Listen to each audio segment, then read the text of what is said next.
페이지 94페이지에 하버거 모형을 해야 되죠. 하버거 모형. 그래서 하버거 모형을 할 때는 1번이 뭐가 나온다. 1번이 얘가 뭐였어요? 일반 균형 분석이다.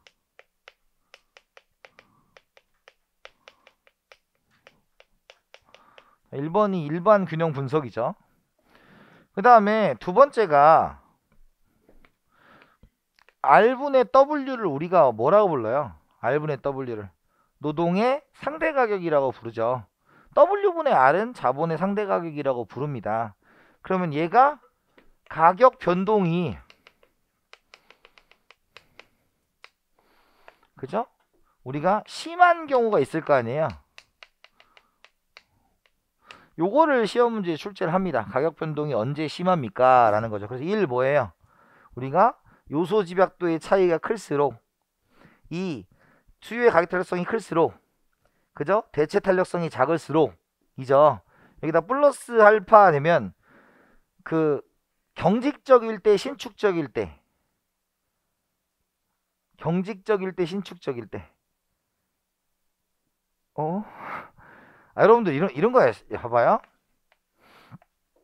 우리가 이렇게 하면 공급이 경직적이다 뭐 이렇게 표현하는 거고 우리가 공급이 신축적이다 이렇게 표현하는 거잖아요. 그럼 예를 들어 수요가 이렇게 증가할 때랑 수요가 똑같이 증가할 때랑 가격 변화가 심한 건 1번이 2번이에요. 1번이 1번. 이게 많이 올라가죠. 그래서 고정이 되어 있는 생산 요소가 고정되어 있는 경우에 가격 변화가 심하다. 이 정도를 체크하시면 대부분 여기서 먼저 1차적으로 출제를 해요.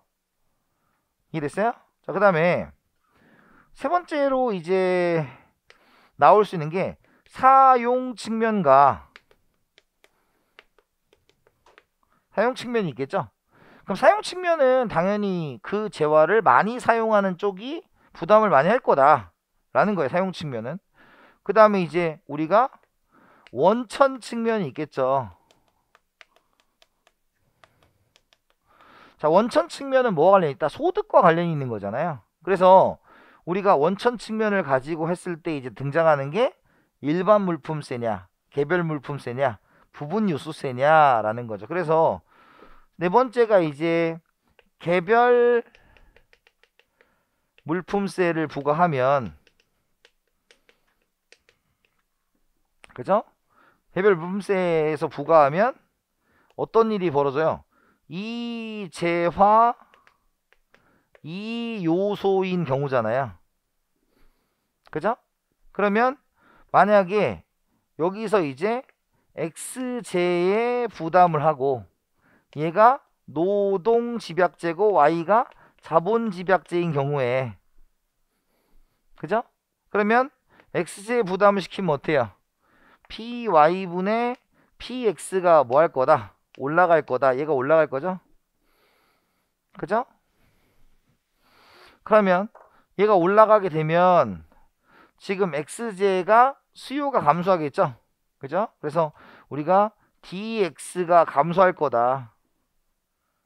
그죠? 그러면 X는 무슨 집약제였으니까? 노동 집약제였으니까 노동의 해고가 일어난다 라는 거였죠. 노동의 해고가 일어난다. 그러면 얘는 어때요? 얘가 줄어든다 이거죠. 그 다음에 얘는 DY는 늘어날 거야. 왜? 두 개밖에 없다고 가정했으니까요. 그러면 자본의 고용이 어떻게 될 거다? 자본의 고용이 증가할 거다. 그죠? 그러면 여기는 이제 R이 뭐예요? 올라가겠죠? 그럼 요거를 따지면 R분의 W는 어떻게 되겠어요? 노동의 상대 가격은? 그냥 떨어지겠죠. 얘는 떨어지고 얘는 올라가니까 이 숫자는 떨어질 거 아니에요. 그러면 이제 L분의 K는 뭐 할 거다? 노동의 집약도, 노동을 더 많이 쓸 수 있는 상황이 됐죠. 그럼 이제 얘가 올라갈 거니까 얘는 전체적으로 떨어질 거다. 뭐 이런 얘기인데 일반적으로 여기까지는 잘 안 내고요. 여기까지는 잘 안 내고 여기서 여러분들이 기억할 건 이거죠. 개별 물품세는 요소 대체 효과는 있어요, 없어요?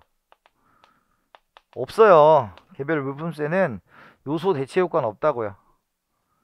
이해됐어요? 요소 대체 효과는 없다라는 거 하나 기억을 해두시고 두 번째는 이걸 쭉 기억하는 게 포인트가 아니라 그 세금을 부과한 생산 요소의 부담이 커지는 거죠. 지금 얘가 노동집약제니까 노동해고가 심해진 거고, 왜? XJ한테 부과했는데 얘가 노동집약제니까 노동해고가 늘어난 거죠. 만약에 X가 자본집약제라고 하면 어때요? 자본이 많이 해고되는 거잖아요. 그래서 올라간 쪽의 것들이 많이 잘린다. 그 정도만 체크하시면 돼요. 근데 이거는 어려운 게 아니니까. 그래서 일반적으로 이제 출제하는 사람도 알아. 아, 이거 싫지? 이거 싫지? 그럼 일로 가는 거고. 이거 싫으면 일로 가는 거야. 이해됐어요? 그래서 개별 물품세까지는 여러분 특별히 어려움을 안 겪으시는 경우가 있죠. 근데 이제 참고로 이제 그 다음에 이제 일반 요소세도 있잖아. 일반 요소세. 그러니까 노동에게 다 부과한다. 그럼 노동자가 당연히 그것에 대해서 부담을 하는 건 당연한 걸 거예요. 근데 이제 뭐가 되는 거예요? 먼저 다섯 번째가 이제 부분 요소세가 되겠죠. 부분 요소세. 부분 요소세가 되겠죠. 그래서 우리가 먼저 부분 요소세에서 KX 뭐 이렇게 표현하잖아요. TKX. X제의 자본에 대해서 부과하겠다 라는 거죠. 근데 여기서의 준조건은 이 생산 요소가 다 들어가는 게 재화니까 노동집약제라고 해서 노동만 들어간 건 아니다. 자본도 같이 포함되어 있다라는 거죠. 그래서 만약에 우리가 PY분의 PX가 이제 올라간 거잖아요. 근데 만약에 X제가 Y제가 얘가 자본집약제일 수도 있고, 그럼 얘가 뭐가 되겠어요? 노동집약제가 되겠죠. 근데 이렇게 쓰지 말고, 그럼 X제가 자본집약제일 수도 있고 X제가 노동집약제일 수도 있잖아요. 그죠? 그러면 요렇게 나오는 건 이건 일단 무슨 효과예요? 산출효과죠.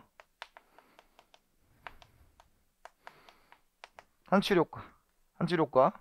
그 다음에 우리가 여기에서 이제 뭐가 나오는 거예요? 요소 대체 효과죠.